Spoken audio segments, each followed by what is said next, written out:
USC gets the outright lose label from Saturday against Penn State. That's how the fans should be feeling after that football game.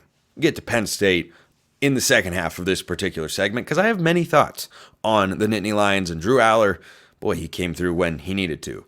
Miller Moss did not. Had an opportunity on a third down. I don't know what's going on with Lincoln Riley and clock management there at the end of the game.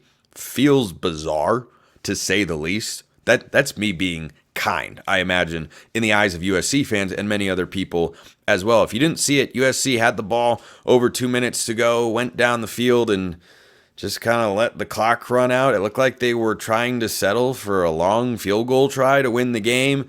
It goes to overtime, they miss a field goal, Penn State kicks one and wins. USC blows a 2-possession lead at home at the half. This game had every opportunity for USC to win it, and they had an opportunity in front of them, one that I predicted, by the way, to salvage their season. And it was right there. The game was playing out how you needed it to. The defense made adjustments. The defense held Penn State to 6 points in the first half. The offense was doing enough.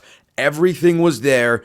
And then the second half flipped, and Lincoln Riley got outcoached. And this is starting to become a regular occurrence. Close games, and USC loses. In their 3 losses this year, you can go to 1 or 2 plays in every game, and the Trojans lost it right there. They're not a bad football team. They're just not going to have a good record at the end of the season, which is what matters most. But they showed in this game that they can play with a team that all of you and many others, maybe not myself, have as a top 4 team, top 3 team actually, in all of college football. And I like Penn State. I like Penn State. I don't love Penn State, and I'll get to that in a moment. But when I watch USC, a team that I was very high on coming into this year, I thought they would beat LSU. I thought they would beat Michigan. I thought they would beat Penn State. I thought they'd beat Minnesota. They just continue rolling along, letting me down in big spots. And it's not as if they feel like they're super far away. Now, the question becomes, what should the pressure level be on Lincoln Riley? This is year 3. It's also year 1 for D'Anton Lynn, their defensive coordinator, who I think has still been a home run hire. I still think is a really good defensive coordinator. Does USC possess the necessary talent level to build an elite unit on that side of the ball? Not right now. Schematically, fundamentally, they're so much better than a year ago. It's night and day. Now they have to go out and win battles on the recruiting trail to build the sorts of defenses that they need to compete for a conference and national championship. But they haven't done that yet.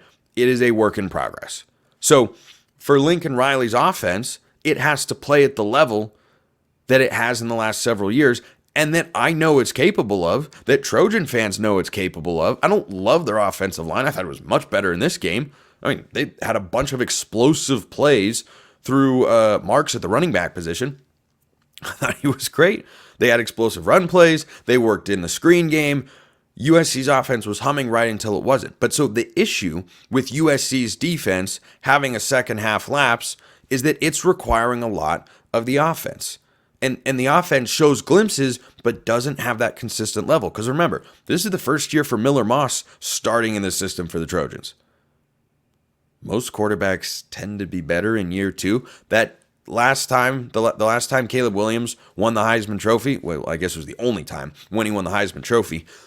Yeah, it was his first full year starting, but he'd been in that Lincoln Riley system for a season, and he had played because he came in for Spencer Rattler. So, am I willing to be patient with USC and Lincoln Riley? Yes, to an extent.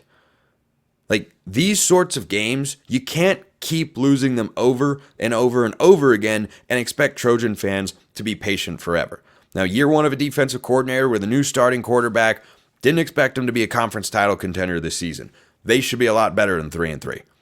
They are. They have it within themselves. It just hasn't emerged. They're still a caterpillar waiting to become the butterfly. And that butterfly better show up in 2025, or you're going to be talking Lincoln Riley hot seat. I'm tripling down here, not out on USC as a good team, and I'm not out on Lincoln Riley as the head coach of the Trojans. But these sorts of losses are ratcheting up the pressure game by game by game, and deservedly so. Because this is not Lincoln Riley learning how to be a head coach. He did that at Oklahoma already. This is not Lincoln Riley learning what he needs to do to be successful as USC's head coach. He should know how to do that already. This is, you've got to be able to put your guys in a position to succeed consistently, and you've got to be able to win some close football games. I mean, mathematically, yeah, there's a bad luck component, to be sure. When you play this many close games, you're not going to win them all on average. You're not going to lose them all on average. But there's a consistent theme here, and USC losing the close games this season. Got to find a way to figure that out. Let's flip on the other side to Penn State.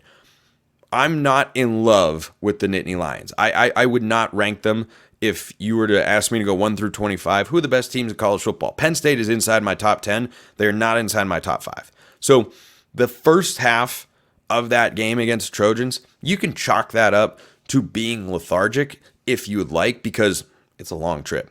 It's a 6-hour plane ride for James Franklin and company. It's a tough one to make. I'm not going to dive too much into that. But when you go and look at that game, they played against USC. Heck of a comeback. Showed a lot. Drew Aller showed a lot. And then you couple that with games like the Bowling Green performance, you go, well, I mean, West Virginia was really impressive to start the year, but then you kind of had the letdown, and USC, they're trying to figure things out, and there was never a dominant stretch. Penn State won an incredible football game. They were great situationally. They had some big-time drives. They executed on special teams. They made defensive stops when they needed to. Penn State's a really good football team. I don't see the it factor with Penn State. That's what I'm missing. I know that they can run the football. I know that Drew Aller's good. It just feels, when I watch Penn State play sometimes, like they're disconjointed. Like it's not quite in perfect harmony. But they're working in a new offensive coordinator and a brand new system as well. That could improve by the end of the year. It's going to have to by the time Ohio State rolls into town. Mentioned this earlier in the show. Buckeyes went to Eugene. Tough place to play. Biggest crowd in the history of Autzen Stadium, which, for those who don't know, is where Oregon plays. And it was a heck of a football game. And Ohio State could have won. And Oregon ended up winning. And I walked away impressed with both teams. So that's an outright lose. That's how USC fans should be feeling. For Penn State, I'm in the lean win camp, because you didn't save your season. It wasn't a big rivalry win. You definitely showed something, but I'm not wowed with the Nittany Lions. And right now, Penn State on the road, going to State College, I would take them to win and cover against this Nittany Lions team. They're trying to make that next step, right? They're always trying to beat the teams that keep beating them, Ohio State and Michigan. This version of Penn State, I have not seen enough to make me think that they can go toe-to-toe with the Buckeyes. Have not seen it yet. They could still pull it out of themselves. But that was a gutsy, bordering on outright win, but still lean win here for Penn State, because I'm hesitant.